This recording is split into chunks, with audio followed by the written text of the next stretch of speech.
Ich freue mich sehr, dass ich heute Daniel Eckmann zu Gast habe. Er ist Kommunikationsexperte, Führungscoach und Lehrbeauftragter für strategische Kommunikation an der Universität Bern.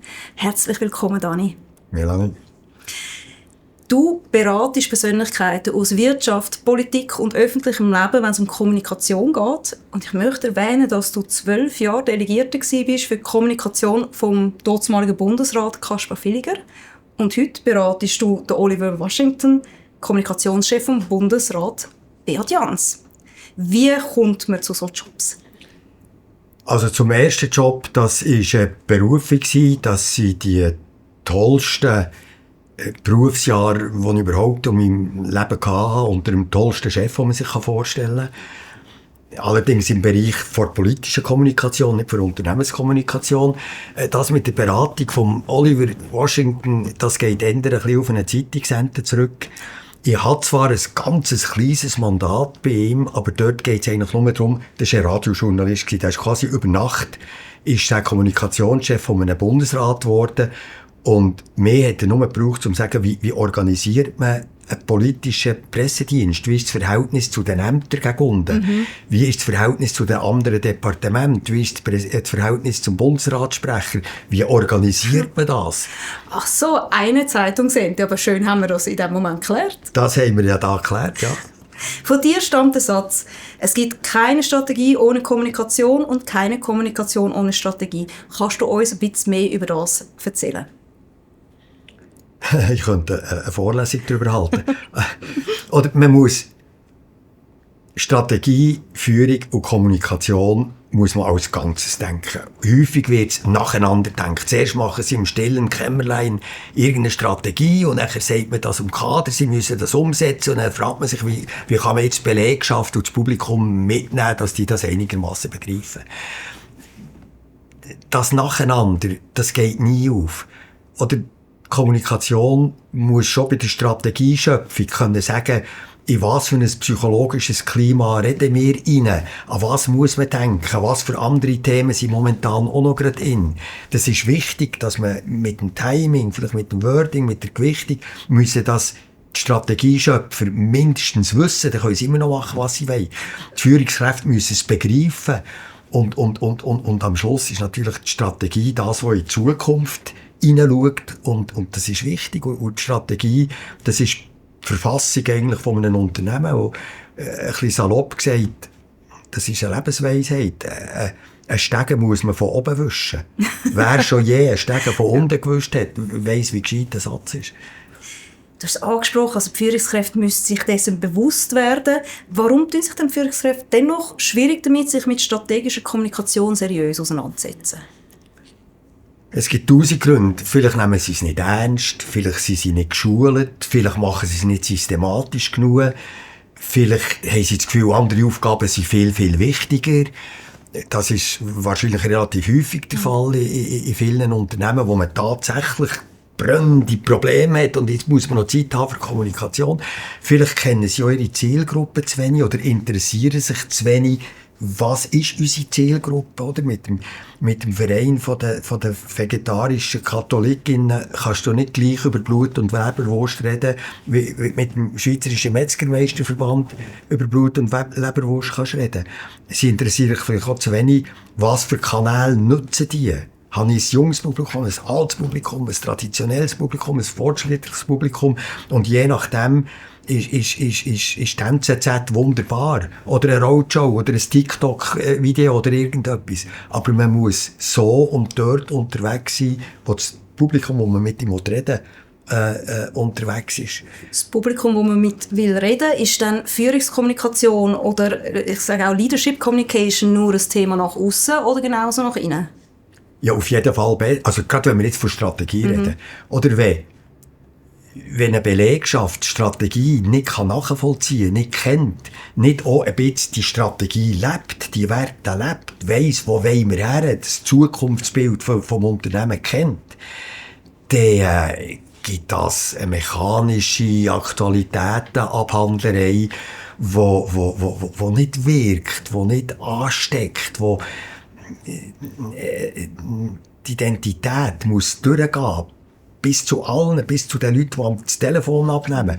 Oder wo der Steve Jobs gestorben ist, hat es vor jedem Apple-Shop auf der ganzen Welt eine Kerze gebrannt.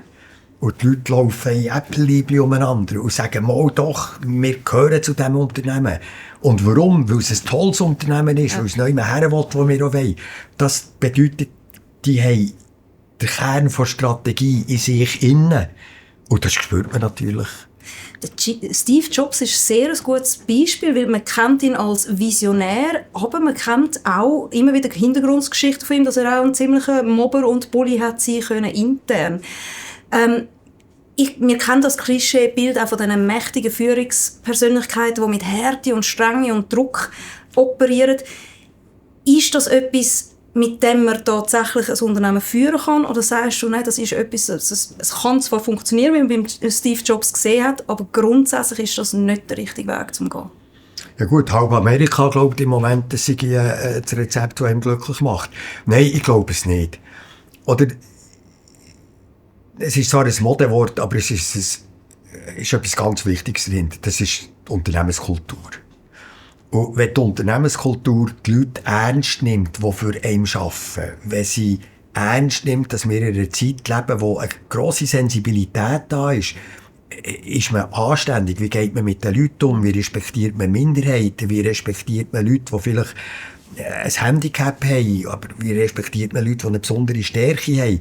Wenn ein Unternehmen das einbinden kann, dann spürt man das, dann merkt man das letztlich. Und ich glaube, diese Sachen sind in der Kommunikation ganz am Schluss eben auch sichtbar.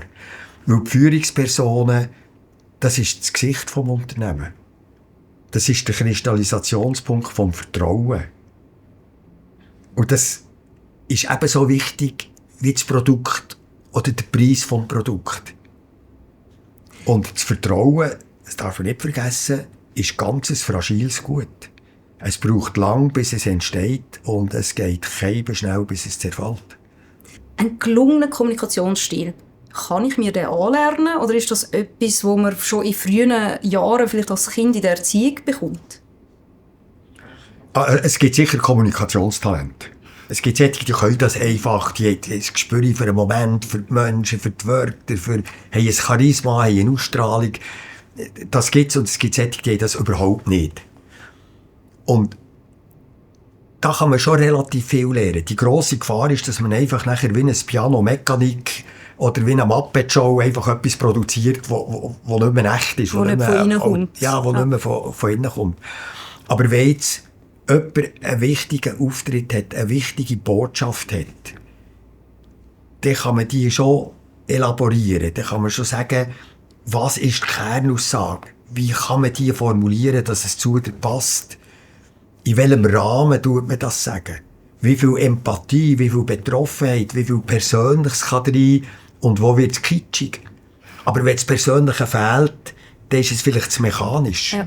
Und da kann man durch Training und vor allem durch das Wecken vom Verständnis, wie Kommunikation wirkt, kann man schon sehr, sehr viel bewirken. Oder?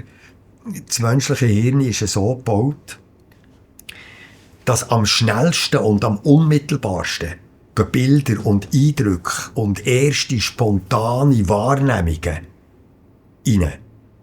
Das ist das limbische System. Das funktioniert schnell, das ist stark, das ist Liebe, das ist Hass, das ist Bewunderung, das ist Eifersucht, das sind alle diese Gefühle. Aber auch Vertrauen und Glauben und Zuneigung oder Abneigung. Und der Neokortex, also das Stammhirn, das kommt erst weit hinten nachher, oder? Und bis das da oben ganz genau dekodiert hat, was man kompliziert, aber voller Fachausdrücke gesagt hat, ist die Wahrnehmung schon vorbei. Und darum muss man schon, gerade Fachausdrücke oder Spezialisten haben irgendwie das Gefühl, da können sie ihre ganze Kompetenz spazieren führen, und das sind so Protzvokabeln. Das macht denen eine grosse Freude, aber am Publikum macht es Angst. Am Publikum muss man das Zeug so erklären, dass das auf Augenhöhe ist. Mit anderen Worten, man muss das Publikum gerne haben. Man muss sich ins Publikum hineinversetzen. Man muss mit denen wollen reden. Und wenn man diese Barrieren überwunden hat, dann geht Kommunikation. Vor allem dann wird sie ja sehr natürlich. Ich bin ein grosser Fan von der Connie Deacons, das ist eine Kommunikationsexpertin aus den USA, die sagt, der Content ist nicht gerade irrelevant, aber tatsächlich nicht so wichtig, sondern es geht wirklich darum, wie fühlt sich das Gegenüber nachher, nachdem man miteinander kommuniziert hat. Und das höre ich bei dir auch so. Also das Gefühl, das wie hinterlassen wird nach einem Gespräch. Ich würde sagen, wenn ich da rasch darf, es ist etwa 50-50. Also die sagen, 80% sind Wirkung und 10% sind Kleider und 3% sind Inhalt, ist eine kleine Bankrotterklärung von den Inhalten. Man muss schon etwas zu sagen haben. Sehr schön ausgedrückt, dass man etwas zu sagen haben muss. Was mache ich jetzt? Wenn ich jetzt also ein junger Managerin bin, wo sich doch an die ersten Führungspositionen anwagt oder vielleicht sogar auch ein Unternehmen gründet und sagt, okay, ich möchte Kommunikation aktiv angehen. Jetzt haben wir gehört, das ist sehr ein komplexes Thema. Wo starte ich da? Wahrscheinlich mit einem Vorbild. Wenn jemand ein junger Manager ist, hat er auch schon mal ein bisschen ältere Manager gelernt kennen. Und die einen haben das vielleicht gut gemacht und die anderen haben das nicht gut gemacht. Oder man kennt, oder es war ein Vortrag gewesen, und mit solchen Leuten muss man reden. Weil das Gespür, oder eine gute Kommunikation ersetzt nicht eine schlechte Politik oder eine schlechte Führung oder ein schlechtes Produkt oder ein schlechtes Unternehmen. Und das in Übereinstimmung bringen von der Identität und der Botschaft, vom Zustand, der tatsächlich ist und dem, was man sagt. Das ist etwas ganz wichtig. Eine ganz grosse Kunst für Kommunikation ist, es ist ja nicht jeder Entscheid toll, wo man fällt. Man muss ja manchmal wirklich auf die Zähne beißen und führen in der Politik oder in Unternehmen. Das ist immer eine Dilemmasituation. Es gibt keinen einzigen Entscheid, der nur richtig ist oder nur falsch ist. Es ist immer ein Abwägen. Und je mehr man die Grösse hat, den Leuten das zu sagen. Jetzt heute reden wir von etwas, was ich am liebsten gar nicht sagen müsste. Aber ich musste das gegen das abwägen. Und ich musste es eben am grossen Ganzen messen. Wie funktioniert jetzt das grosse Ganze? Und das ist ein Entscheid, der vielleicht nicht so toll ist, wird ja als nötig angeschaut. Und wenn er nötig ist für etwas Übergeordnetes, dann wird er eher akzeptiert, als wenn man aus einem schlechten Entscheid mit farbigsten Sprachwolken probiert, einen guten Entscheid zu machen. Also Schönreden quasi. Schönreden bringt eigentlich nichts, weil das wird relativ schnell entlarvt.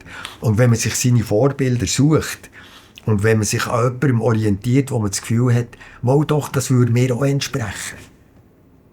Und sonst gibt es Kurs. Und sonst gibt es Kurs, genau. Also du bist definitiv jemand, wo man sich als Vorbild nehmen kann für geschickte Kommunikation oder gute Kommunikation.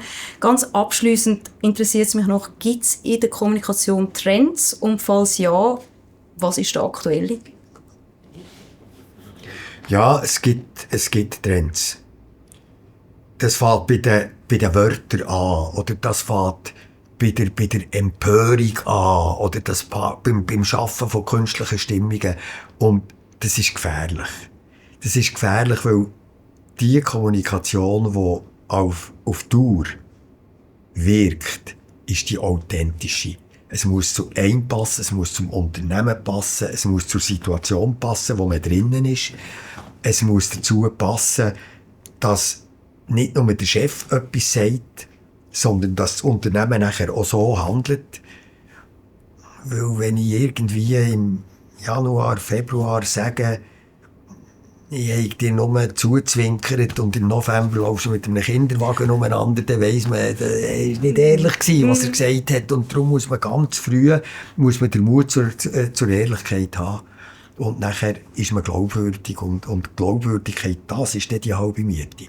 Das ist wichtiger als die Wirkung. Weil Glaubwürdigkeit ist die grösste Komplexitätsreduktion überhaupt. Das bricht alles ab auf die Frage, traue ich dir oder traue ich dir nicht. Das ist ein sehr schönes Abschlusswort. Vielen herzlichen Dank, Dani, bist du da im Gespräch gewesen. Das ist gern geschehen. Danke, Melanie.